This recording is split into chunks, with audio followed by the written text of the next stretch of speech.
Oh iya, Nggak kelihatan mukaku. tidak kelihatan muka tak.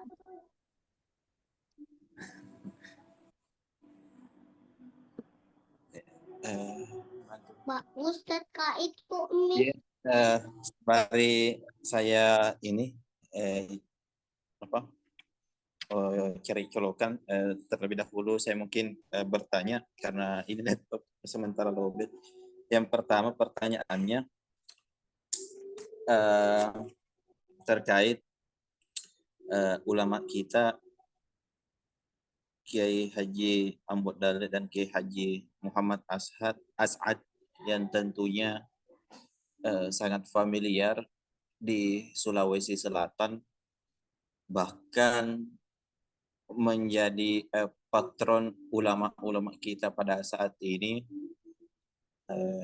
Bahkan kalau kita berbicara dengan kiai-kiai atau ulama-ulama atau ustadz-ustadz yang mempunyai latar belakang misal DDI, sangat erat beliau-beliau menyampaikan ada kemudian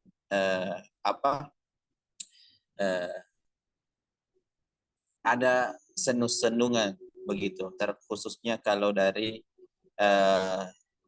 Kiai Haji Ambok Dale ketika kita misal menuntut ilmu atau melakukan hal yang baik atau mencari ilmu agama itu. Iya, yang pertama sebelum kita mengarah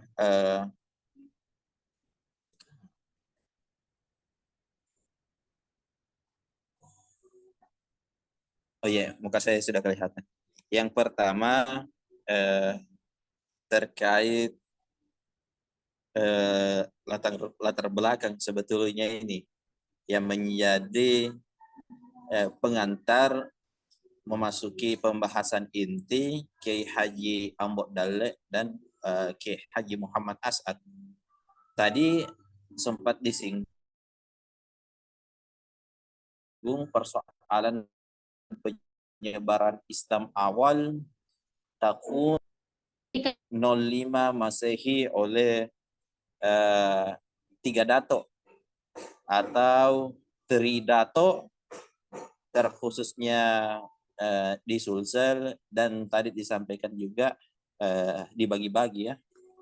Nah, kalau kita lihat, kalau itu yang menjadi penyebar Islam pertama, lantas seperti apa terkait keadaan Islam sebelumnya di Sulawesi, atau bagaimana penyebaran Islam sebelumnya datangnya tiga dato ini. Kenapa? Karena kalau kita lihat ada yang istilahnya masjid tua. Yang pertama mungkin selalu kita lewati di Masjid Ketangka, ya. Kalau di catatan kami itu ada didirikan 1603 Masehi. Sementara masjid tua selanjutnya yaitu Masjid Jami Tua yang ada di Luwu atau di Palopo itu didirikan 1604 Masehi. Ini telah dibangun sebelum datangnya Tridato pada saat 1605. Jadi bagaimana kondisi Muslim pada saat sebelum datangnya Tridato, atau bagaimana penyebaran Islam sebelum datangnya tiga dato ini. Oke. Selanjutnya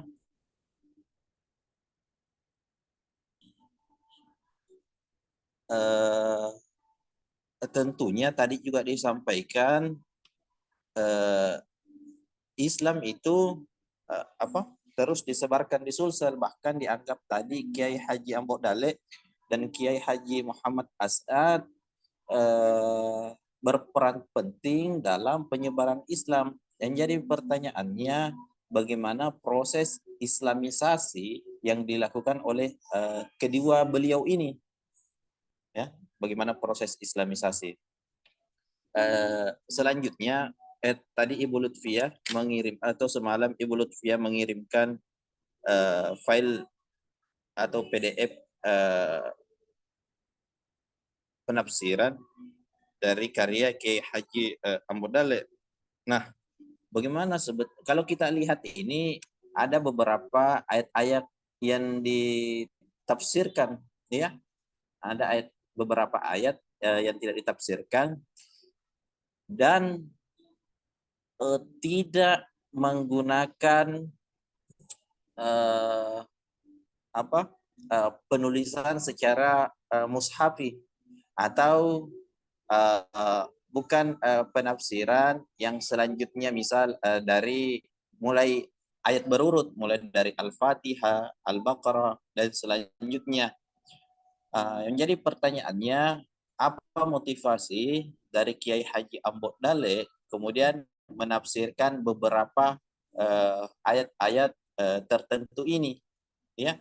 Begitu pula kepada Kiai Haji Muhammad As'ad, ya, bagaimana atau apa motivasi Kiai Haji Muhammad As'ad kalau yang tadinya di Kiai Haji Ahmad Dahlan terkait ayat-ayat pilihan, kalau di Kiai Haji Muhammad As'ad itu memilih juz amma terkait ayat yang ditafsirkan.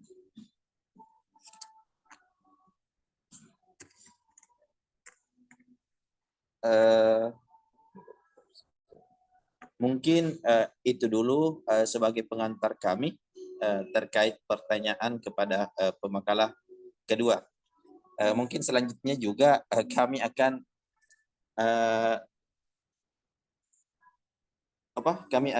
menjawab dari pertanyaan Ibu Lutfiah. Yang pertama,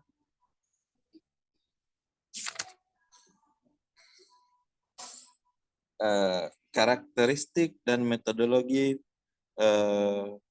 apa ini? Apa tadi karakteristik dan metodologi tadi pertanyaannya, Bu Lutfiah? Iya, saya lihat chat di sini. Oh ya, mengapa penulisan atau terjemahan Al-Quran dilarang oleh kolonial Belanda? Jadi kami tadi sampaikan atau ditegaskan kembali,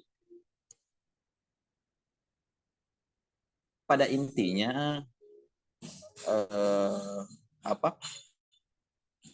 kenapa ada pelarangan dari kolonial Belanda untuk menafsirkan atau bahkan disampaikan tadi di situ menerjemahkan Al-Quran, dikarenakan khawatir terkait penyebaran Islam di Pulau Jawa. Apalagi pada saat itu terjadi peperangan yang terus-menerus, khususnya di Pulau Jawa. Sangat ketakutan orang-orang di Pulau Jawa karena peperangan yang dilakukan, peperangan yang serius dan peperangan yang jor-joran yang langsung dipimpin oleh Pangeran Diponegoro, di mana diketahui kalau ditelaah ini Pangeran Diponegoro selalu bergerilya untuk membuat gerakan-gerakan untuk membasmi Belanda ini. Nah, pada saat bergerilya, kalau Pangeran Diponegoro itu justru kebanyakan orang-orang Muslim kelompoknya, bahkan bahkan alim ulama yang dianggap oleh Pangeran Diponegoro itu dijadikan orang kepercayaan. Contoh tadi kami sampaikan Kiai Haji Umar, bapak dari Kiai Haji Soleh Darat, yang menjadi penanggung jawab gerilya atau peperangan atau pasukan yang berada di kawasan pantai utara. Nah, itu sehingga kolonial Belanda melarang terkait penerjemahan Al-Quran. Apalagi pada saat itu kondisi dan situasi masyarakat setempat di Pulau Jawa itu khususnya di bagian Jepara itu sangat mengalami kemunduran baik dari segi ekonomi maupun pendidikan. Hal ini tentunya dikarenakan faktor dari peperangan dan batasan-batasan yang dilarang oleh Belanda, ya, karena tadi dikenal bahwa memang pada saat itu ada salah satu gubernur yang sangat geram terkait masyarakat lokal. Mungkin itu inti jawabannya. Ya, selanjutnya bisa dijelaskan istilah Jawi yang digunakan dalam penafsiran Al-Quran seperti Utawi, Ing, dan lain-lain. Sebetulnya kalau istilah-istilah tersebut eh,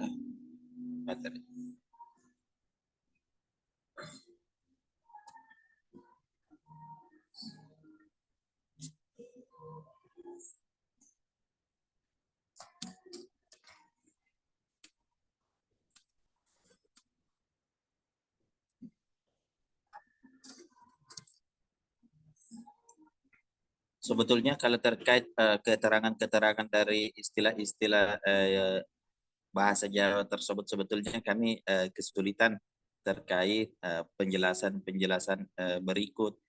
Tetapi ini di sini kami sampaikan terjemahan Al-Quran menggunakan atau berbahasa Jawa. Ini dan kami sampaikan di sini ada terjemahannya seperti itu.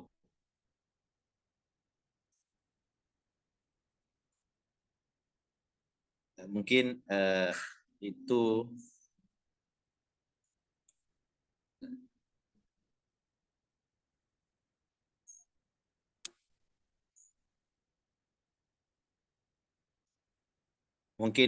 itu yang bisa kami sampaikan.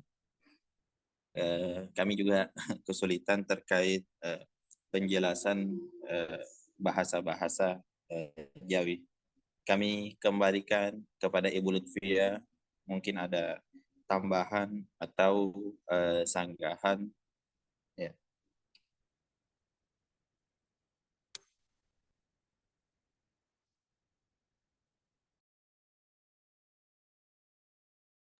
Baik, terima kasih.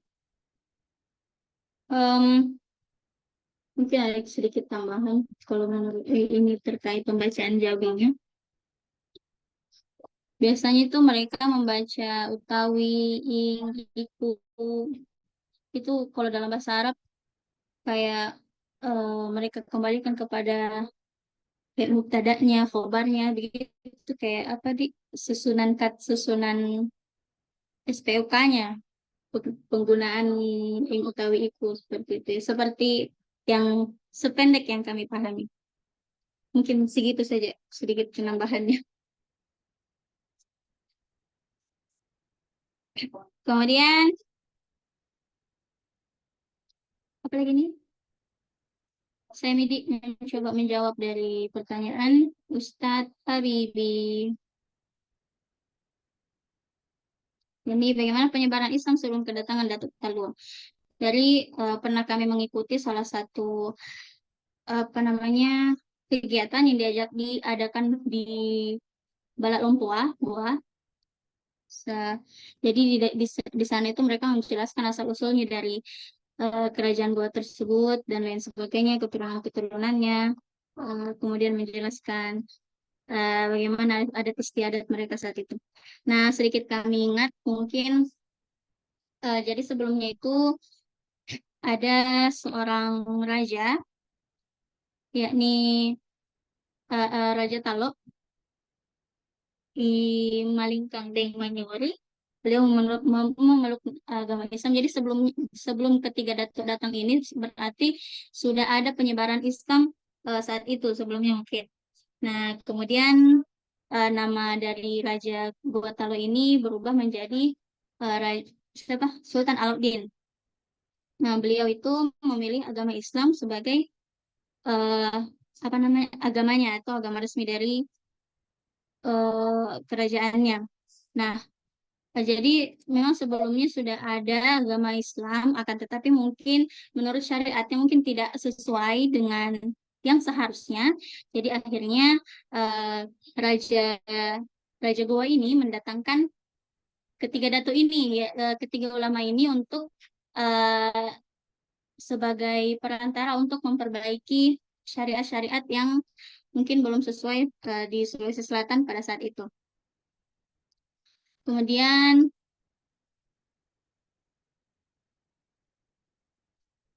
mungkin memperbaiki salah kebiasaan dari masyarakat terdahulu mungkin agak lama atau agak susah mungkin ya.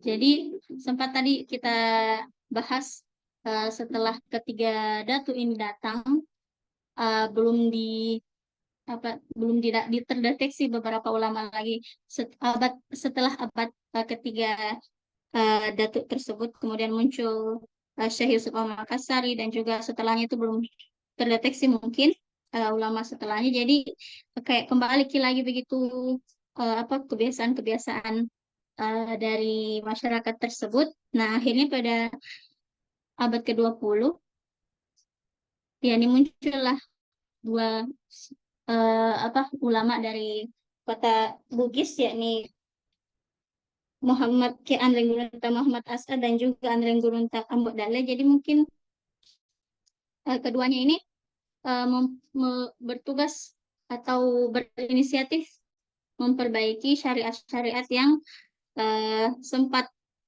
menyimpang seperti itu. Jadi itu mungkin salah satu proses islamisasi dari kedua ulama yang kami bahas sebelumnya. Apalagi melihat dari Kiai Haji Muhammad As'ad kan ini tumbuh dan besar di kota Makkah. Pas datang ke Sulawesi Selatan ternyata tidak sesuai dengan apa yang beliau pelajari, beliau dalami yang ada di keluarganya ataupun lingkungannya. Jadi beliau tentu saja beliau berinisiatif untuk memperbaiki masa suram tersebut. Ada apa kemudian pertanyaan ke selanjutnya yakni motivasi Kiai Haji Ahmad Dahlan menafsirkan ayat-ayat tertentu. Jadi dalam kitab ini bukan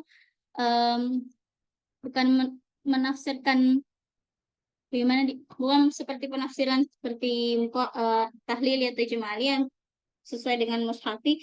Ini kayak metode maudu'i. Jadi dalam tema besarnya ini beliau mengambil tema terkait kalau solik fi ma'rifatil holik.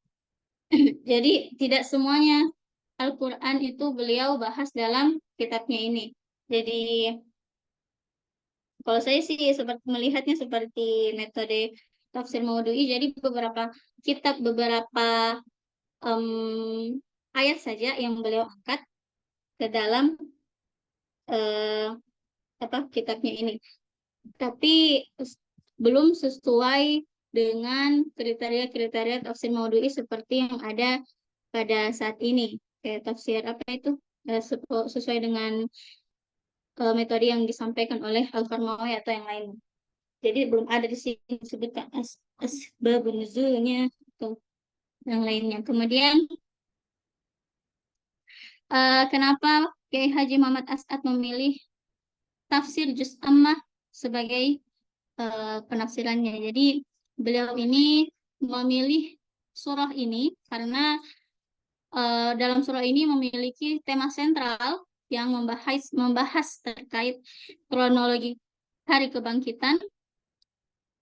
Dalam surah ini antara satu ayat dengan ayat lainnya. Kemudian dalam surah ini terkandung atau dibahas secara beruntut terkait membentuk peruntutannya. Jadi maksudnya dalam surah An-Naba ini beliau dalam surah Nabi ini mengingatkan manusia untuk menguatkan keyakinan dalam kebesaran Allah terkait terus di dalam surah ini juga membahas tentang kebangkitan serta hari kiamat sehingga Andreng Gurunta menekankan pada penafsirannya pada aspek keimanan seperti itu. Mungkin sekian dari saya. Saya kembalikan kepada penanya, Ustadz Habibi.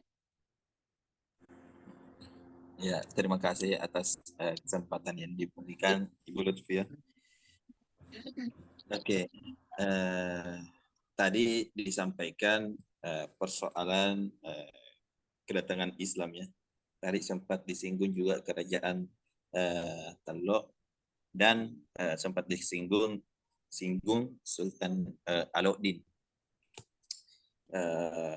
Ketika dilihat atau ditelaah lebih jauh, sebetulnya kerajaan Goa kemudian hadir itu pada tahun berapa ya?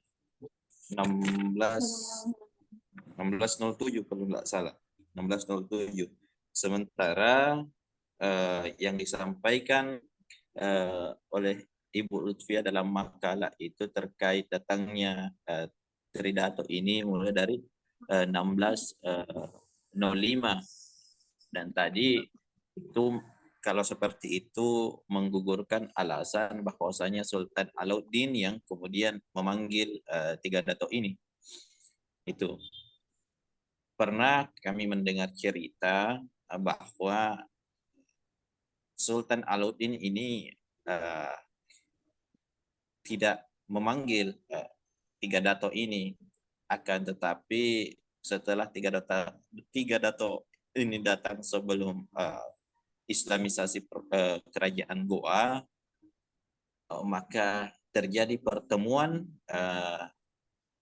salah satu dato dengan Sultan Alauddin. Mungkin itu secara gamblang yang kami mau sampaikan, berarti bukan karena kerajaan Goa atau bukan karena kerajaan Talo terkait adanya kedua masjid tua ini, ya. Apalagi tadi disampaikan terkait kebiasaan orang terdahulu terkait menganut keyakinan animisme dan dinamisme, ya mungkin perlu diperbaiki. Kalau soal itu saya sepakat, tapi mungkin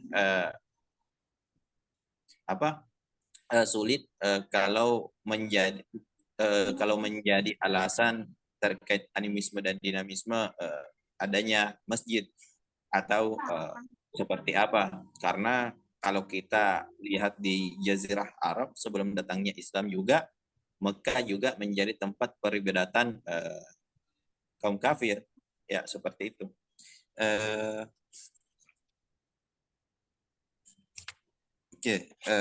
Terkait yang disampaikan dari penafsiran dari Kiai Haji Ambo Dale maupun Kiai Haji Muhammad As'ad, sebetulnya saya juga ini terakhir belajar bahasa daerah sejak SD. Tetapi walaupun seperti itu, kami tetap bangga karena adanya kitab tafsir dari Sulawesi Selatan menggunakan bahasa lokal yang tentunya bisa dikembangkan melalui penelitian. Sebetulnya kami lebih tertarik terkait pendidikan yang dilakukan oleh kedua ulama kita ini.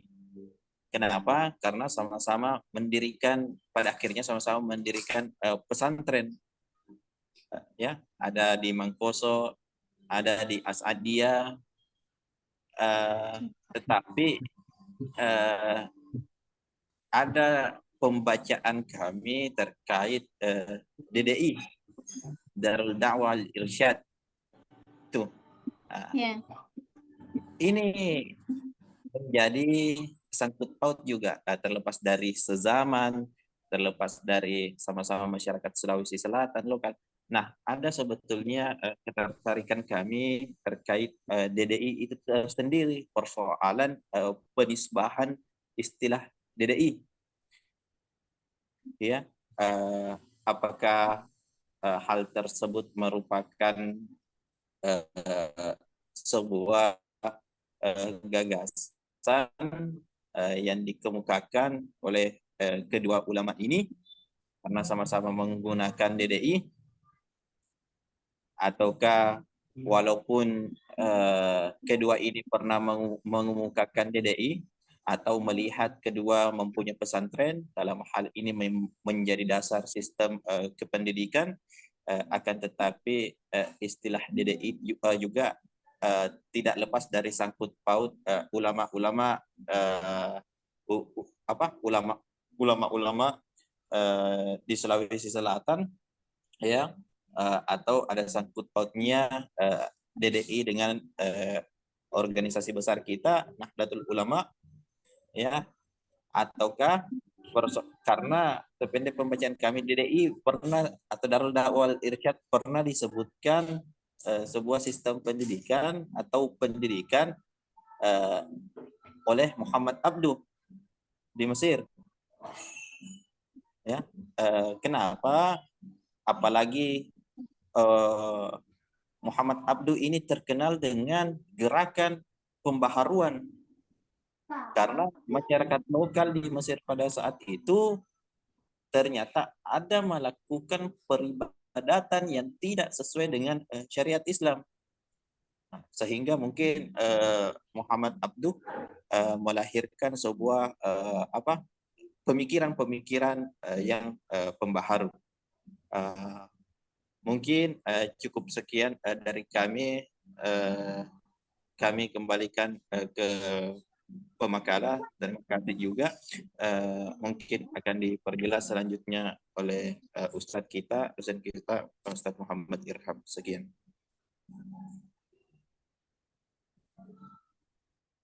Baik, terima kasih tambahannya, Ustadz.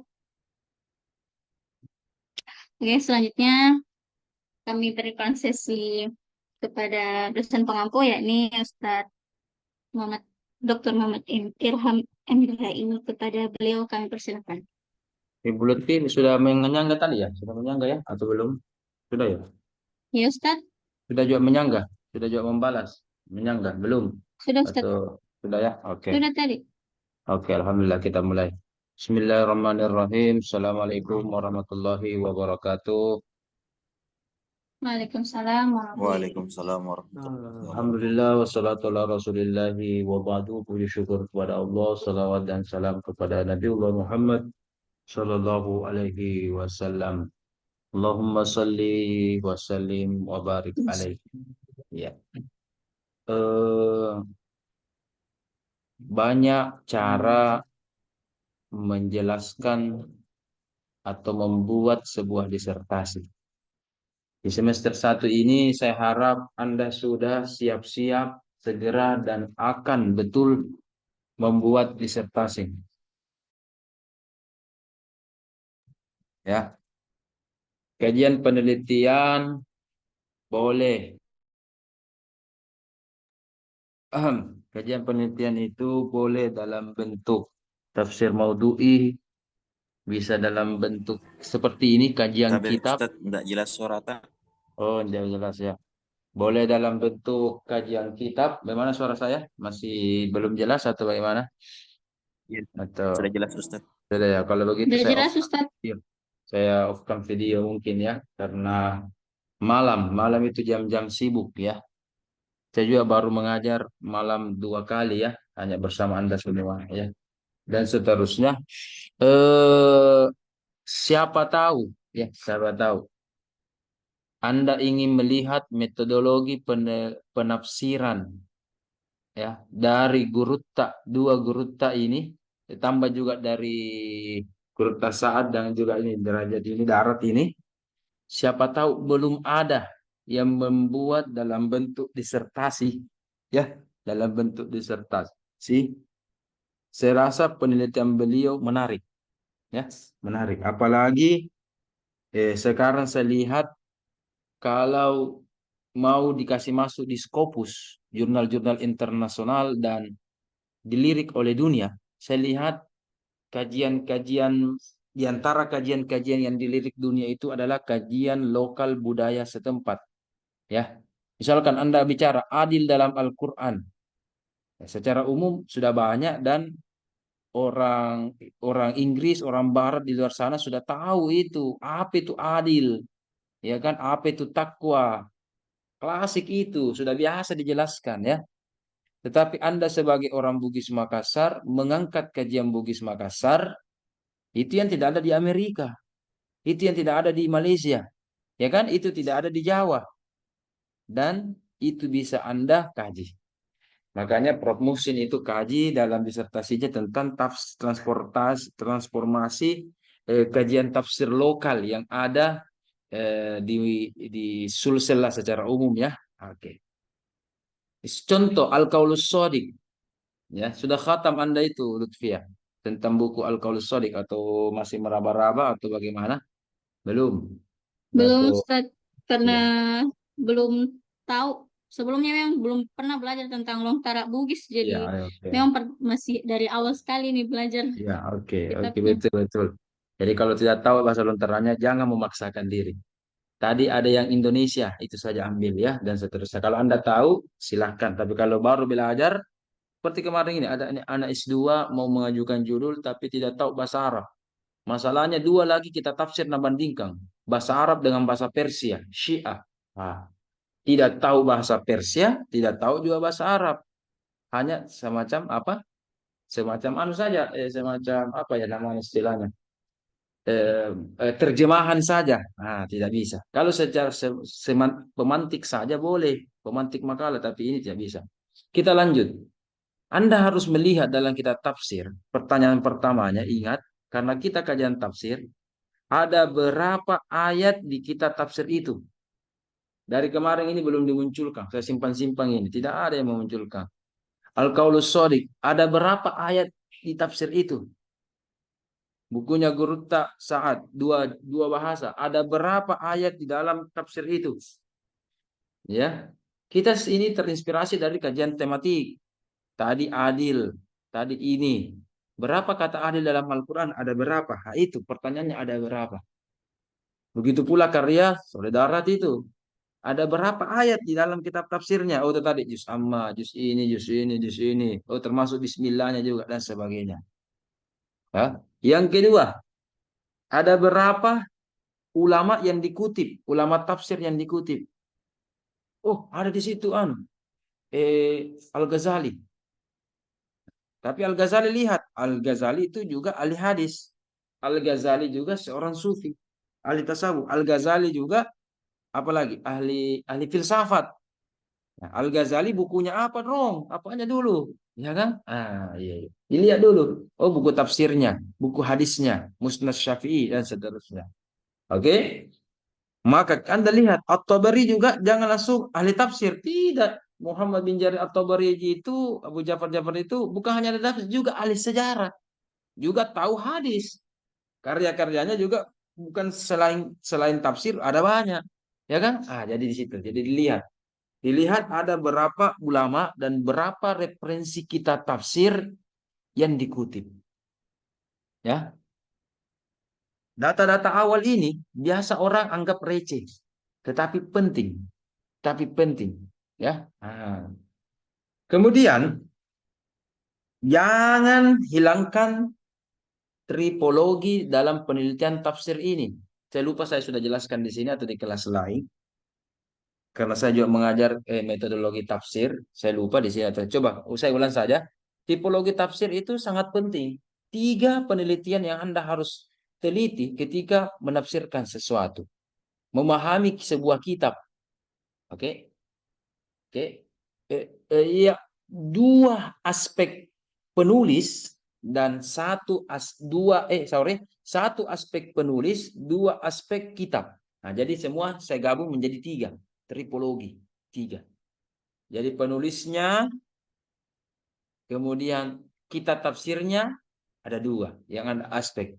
Yang pertama penulisnya, Anda lihat biografinya, alasan penulisannya, oke, bagaimana latar belakang politik, pendidikan, guru, karya, murid, semua yang bisa membuat mufassir itu subjektif atau objektif, ya kan?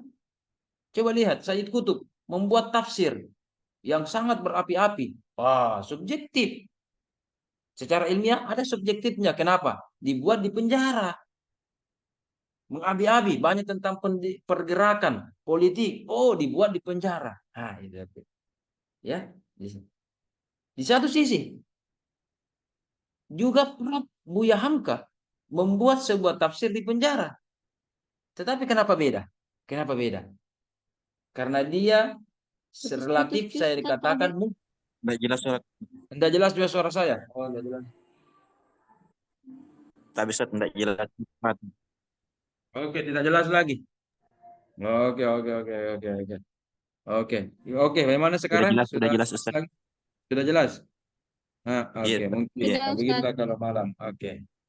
Atau saya aktifkan kamera? Bagaimana? Sekarang sudah jelas-jelas lagi sedikit atau sama saja? Itu sudah mantap. Iya, jelas Ustaz. Oke, alhamdulillah. Sampai malam tadi lupa. Biografi Buya Hamka juga di penjara, tapi Aspek kitab rasa Ustaz. dia lebih objektif. Di penjara, tetapi ya di satu sisi tidak dia aspek, ya, tapi subjektifnya beliau karena beliau adalah pecinta tasawuf,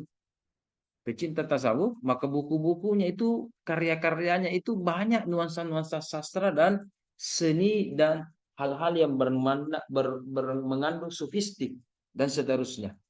Ya, apalagi tambah juga bahasa apa istilah sekarang ya, bahasa uping-iping, bahasa-bahasa Melayu kan, dan seterusnya. Kemudian sebelum saya melangkah, saya teringat tadi ada di antara kalian berkata ini kelemahan atau kekurangan. Dalam teori tripologi penelitian kita tafsir, hindari kata-kata kekurangan, kelemahan. Cukup Anda katakan, inilah keistimewaannya atau ciri khasnya ini kitab.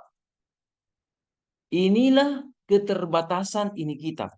Keterbatasan. Jangan bilang kelemahan. Siapa itu Irham bisa mengatakan ulama itu lemah, kitabnya itu jelek. Apalagi Anda semua, ya kan? Siapa kita ini? Jangan bilang kelemahan, kekurangan. Kita kan lebih pintar dari guru tas semua. Tidak ada kita. Artinya ini siapa kita? Ya kan? Maka merubah bahasa kelemahan atau kekurangan dengan keterbatasan. Ya itu mungkin batasannya. Batasan itu tidak negatif. Ada batasannya, perbatasannya Goa dengan Makassar. Apakah negatif itu? Tidak, justru rame bahkan. Coba lihat. Perbatasan Samata dengan Antang. Rame itu. Perbatasan Makassar dengan Maros, Mandai. Rame itu. Ya kan? Justru rame. Jadi bukan itu artinya kekurangan atau kelemahan. Tapi batasan atau keterbatasannya apa. Ya kan? Tadi dikatakan buasa bugis itu kelemahan. Nanti itu adalah keterbatasan ya. Keterbatasan. Ya, oke. Tapi kalau pagi pencinta suka itu, suka. Sama dengan ceramah ini. Sesabi nanti keliling-keliling ceramah atau Ustazah Lutfiah, majelis taklim, ada saja masjid tidak suka bahasa Indonesia. Saya pernah dengar kemarin itu ada mahasiswa yang cerita, bagus sekali itu. Bagus sekali cara mata Ustaz. Mahasiswa ini sudah dipuji.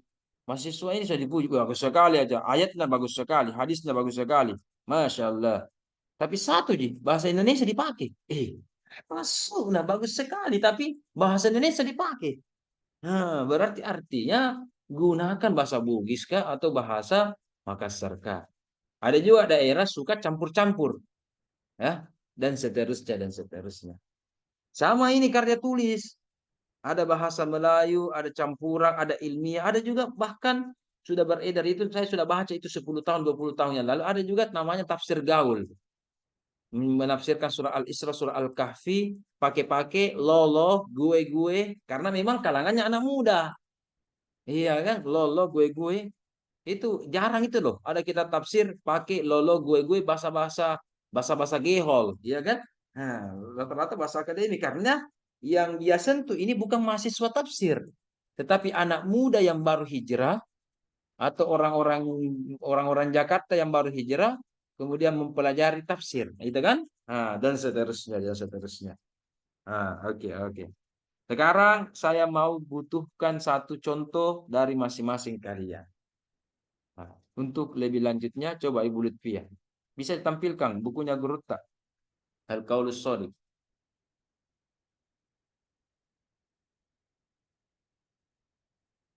Masih ada, bisa ditampilkan di share screen.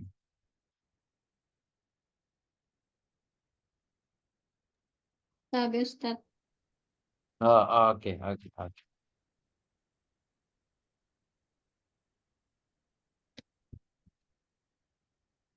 Coba terjemahkan Al-Qaulus Ustazah Shadiq. Lutfiah.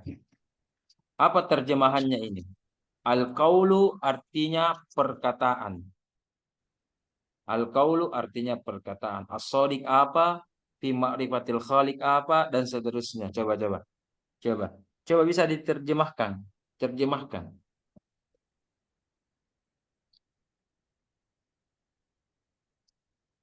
Al-Qaulus Shadiq fi Ma'rifatil Khaliq. Ta'lif Al-Hajj Abdurrahman Ambu Dalli, Oh, Mudir sudah. Ya. Madaris Oke, Dar terjemahkan. Dakwah wal Terjemahkan. Irsyad. Terjemahkan. Perkataan yang benar dalam mengetahui Sang Khalik. Makrifah. Iya. Itu. Menurut Stop, stop. Ya, iya, taklif pengarangnya ya. Namanya Gurutta itu ya. Iya, iya, iya. Ketika Anda iya, menerjemahkan fi ma'rifatil khaliq dalam mengetahui. Itu terjemahan orang awam. Benar, benar. Ma'rifah juga namanya kan kenalan. Lita'arafu. Ya. Tetapi kalau Anda sudah baca ini, bukan itu sekedar perkenalan. Seperti pertemuan pertama. Perkenalan dulu, Stas. Iya kan, mahasiswa perkenalan dulu. Tidak. Ya. Jadi bahasanya di sini makrifah. Dalam bermakrifah. Dalam bermakrifah kepada Allah. Ya. Sama tidak makrifah dengan kenal? Sama, sama sih sama. Ya. Penerjemahannya sama, tetapi terkadang betul. Ada dalam bahasa Arab, kalau diterjemahkan Indonesia, biasa lain-lain artinya. Atau lain-lain konotasinya. Berkenal itu kan bisa umum. Tapi kalau kita bilang makrifah, makrifah. Makrifah kira-kira bidang apa itu Ustaz Lutfi? Bidang hadis, bidang fikih, bidang apa?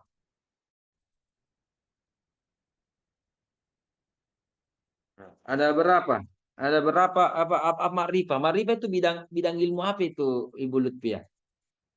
Makrifah, bidang ilmu apa? Bidang ilmu apa? putus-putus Ustaz. Oh, sorry, sorry, putus-putus lagi. Oke, saya ulang. Kalau Katanya makrifah, makrifah itu bidang ilmu apa itu makrifah? Bidang ilmu apa?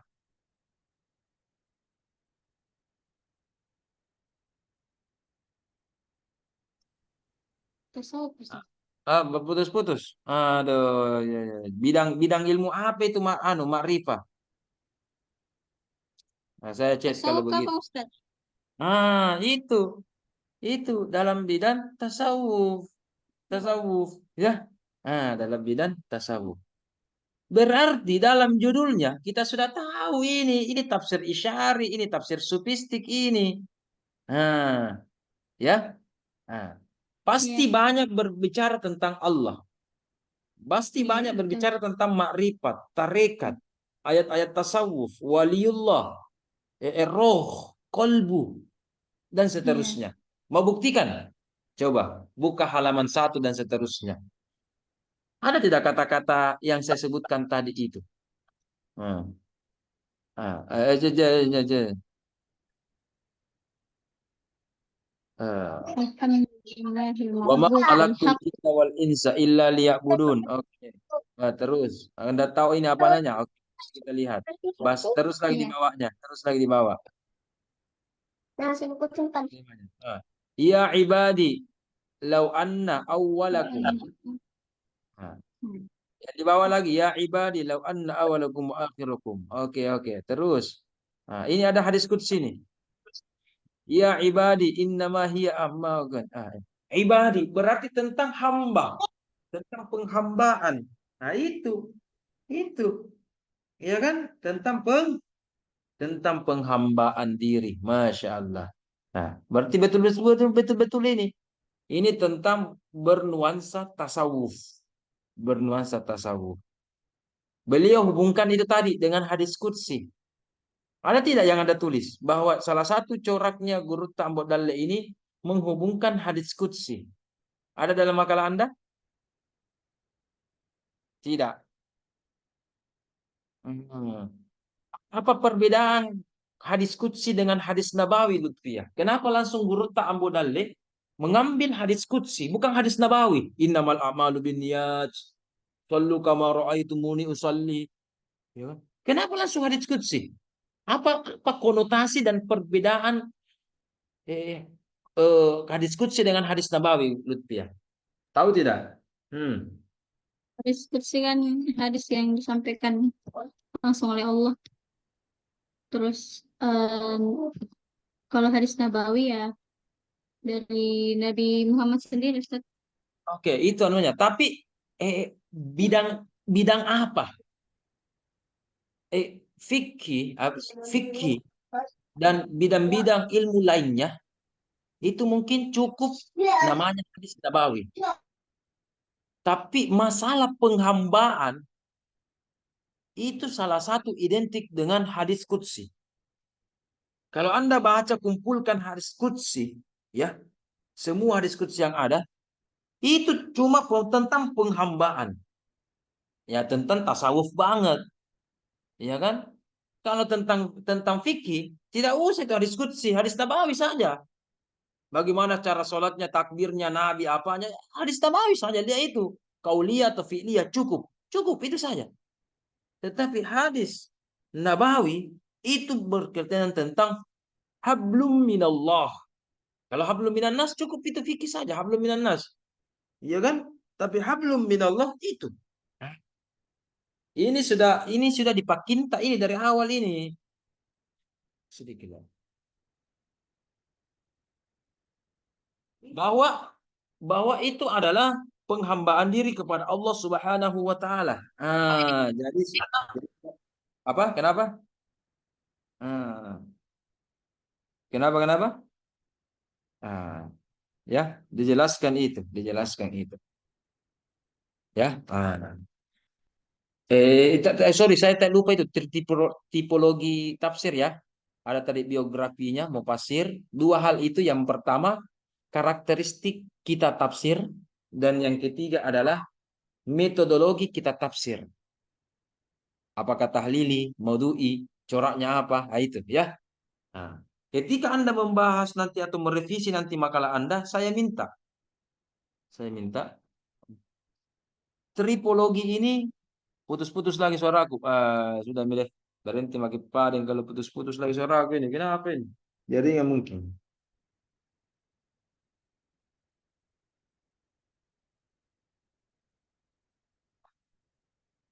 Jadi nggak mungkin ini kalau begini. Bermasalah. Oke. Kenapa? Belum bagus normal bagus nih. Bagus suaraku dong. Sudah Iya. bagus nih, Ustaz. Tadi sampai tripologi yang terdengar, Ustaz. Tipologi. Makanya tipologi itu dalam revisi nanti saya minta yang pertama Anda bahas biografi dan unsur-unsur tentang penulis itu. Oke, latar belakangnya, pendidikannya, karya ulama, guru, murid, dan seterusnya.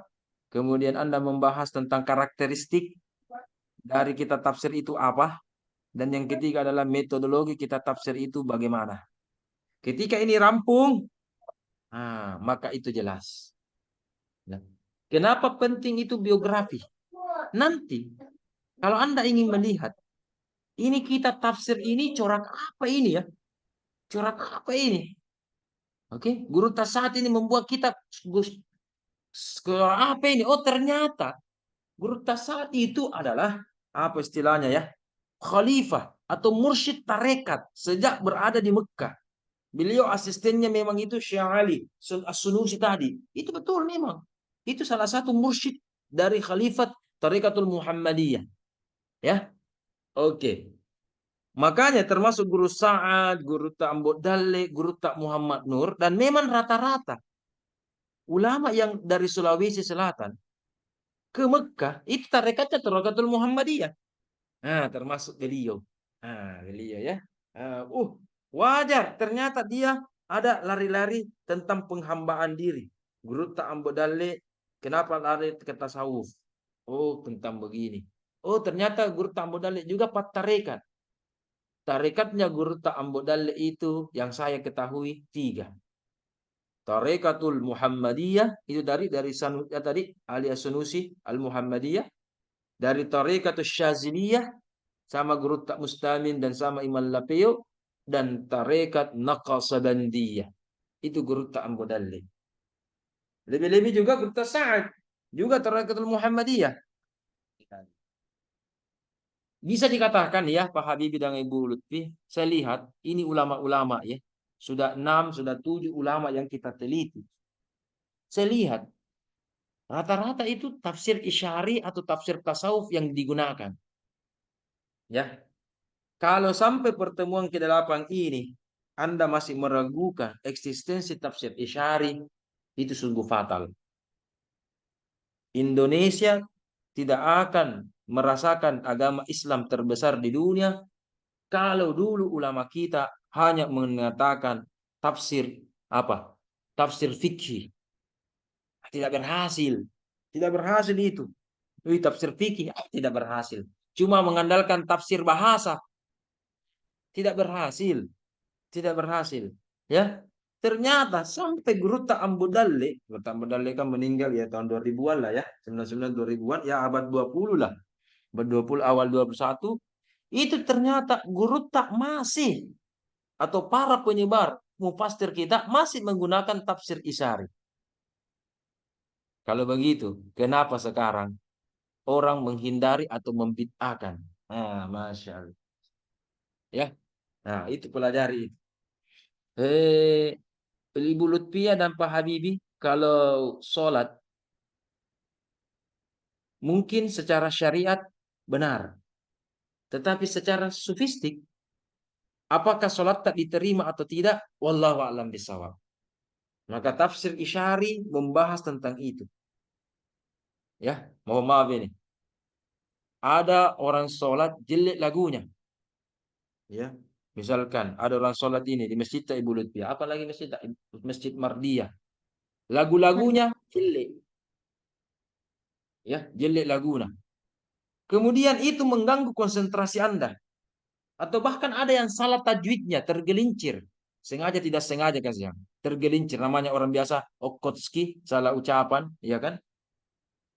Anda sebagai ahli syariah atau saya misalkan juga biasa mengikuti pelatihan Dewan Hakim MTQ, kena bel ini, bel. Apalagi bel minus setengah, minus 1. Matnya kurang, dengungnya lebih dan sebagainya. Oke. Berarti saya itu bagaimana? Saya ini mau sholat atau mau menghambarkan membentangkan pertandingan MTQ. Ya, harusnya ketika saya sholat tidak sebagai dewan hakim. Saya sholat tidak boleh sebagai ahli tafsir atau dokter tafsir, tidak boleh. Ya kan? Kita sholat hanya sebagai apa? Allah, sebagai hamba Allah saja, hamba Allah saja. Ya kan? Langsung kita tafsirkan ini ayat, langsung kita maknai ini ayat, tajwidnya benar, lagu apa nak pakai, bayati atau apa dan tidak, bagusnya suaranya jelek orangnya, sarungnya pakai apa, tidak boleh begitu. Aspek isyari melihat substansi. Bagaimana sholat kita khusyuk dan diterima. Tidak melihat jalan. Sudah habis waktu. Ya. Oke. Oke, kalau saya finalnya cukup revisi makalah berdasarkan tripologi tersebut, yaitu bagaimana mufassir dan kita tafsirnya itu. Kemudian saya minta juga kalau misalkan seperti Anda ada kajian-kajian tadi sejarah, apalagi ini kita belajar sejarah, ya. Saya tantang Anda, kalau hasil bacaan saya dan pengetahuan saya, betul kalau di Sulawesi Selatan, memang kalau masa kerajaan, Luwu itu yang pertama. Luwu yang pertama, ya. Di aspek lagi, ada lagi lebih lama dari Luwu, yaitu di Wajo atau Tosorah. Tahu Ji, siapa namanya ulama kita di Tosora? Itu cucunya Nabi Muhammad itu. Bahkan nenek moyangnya Gus Dur, bahkan nenek moyangnya Wali Wali Songo yang 9 itu. Di situ itu. Makanya orang Sulawesi itu tidak boleh juga dipandang enteng orang-orang Jawa. Kakek buyut mereka dikuburkan di tanah Sulawesi. Tahu Habibi siapa namanya? Di Wajo itu, Tosora. Ada itu kuburan yang sangat luar biasa di situ. Gus Dur saja 2 kali ke sana. Apa? Siapa namanya? Siapa? Ah, tidak. Nanti cara sendiri. Kalau mau lagi dilihat dari Tosora, ada lagi sebelumnya Tosora, beberapa abad sebelumnya. Itu masih itu kan di Tosora sudah abad ribuan. Ini sudah abad ratusan. Tidak ada suara tuh Ustaz. Oh, enggak ada suaraku. Wah, sudah suaraku. Aduh. Ya, di Tosora ada kuburan yang merupakan kakek moyang dari wali-wali Songo di Jawa, kakek moyang, kakek buyut dari Gus Dur. Nanti cari sendiri itu, ada kuburan ulama di Tosora. Cari saja di Google itu, ada itu. Kalau mau lagi itu abad seribuan itu. Betul, sebelum kerajaan Luwu di situ Tosora. Kalau mau lagi sebelumnya, bukan lagi itu sudah itu tahun ribuan. Ini sudah tahun ratusan, ratusan ini. Ya, istilahnya mau dengan periode Nabi, ya. Oke, cukup kalau begitu. Cukup nih. Kalau begitu mungkin sudah cukup. Habis waktu dan sudah lewat 3 menit ya. Nantilah kita lanjut. Dan saya rasa Anda juga harus banyak menimba ilmu dari Dr. Firdaus. Beliau juga adalah doktor. eh, Sudah hampir profesor juga. Dan ilmu beliau juga sangat luar biasa. Oke, terima kasih ya. Saya cukupkan demikian. Hubungi langsung Pak Pir untuk masuk hari Sabtu. Bisa hari ini atau besok. Kemudian makalahnya dia dipersiapkan dan seterusnya. Oke, terima kasih. Assalamualaikum warahmatullahi wabarakatuh. Waalaikumsalam warahmatullahi wabarakatuh. Oh iya, jangan Siap-siap. terlanjut juga Makasih, kalau Ustaz. Oke, Iya, makasih, Ustaz. makasih. Iya, bisa juga Anda jurnalkan ini, bagus ini, atau bisa Anda angkat disertasi atau kasih jadi jurnal, menarik ini, dan makalah-makalah sebelumnya. Oke, selamat. Saya mengganggu tidur malam Anda. Oke, selamat Siap. semua. Oke, sehat. Iya, sehat semua.